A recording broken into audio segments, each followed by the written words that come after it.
kali start je geng, mantap. Hai, assalamualaikum geng. Okey, kita ada satu barang baru terima, pakar bateri motor pada Type X. Okey, jom kita buka. Okey geng, dia ada bagi satu screwdriver. Alright geng, so ni dah ya, bateri Type X daripada Thailand. Okey, ni dia punya screw dan nut dia. Dia punya kod bateri saya pakai EYTX 12BS 12 volt.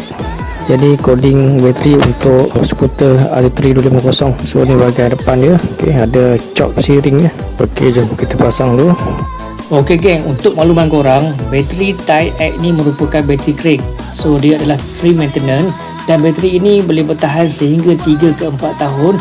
Dan yang paling menarik, dia ada quality checking sebelum post kepada customer. Okey, dah siap pasang. Kita try on.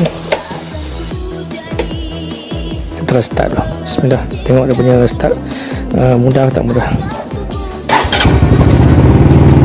Okey. Satu kali start je kan, mantap.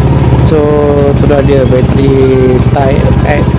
Pada korang yang berminat untuk dapatkannya, bolehlah klik di beg kuning. Alright geng. Okey.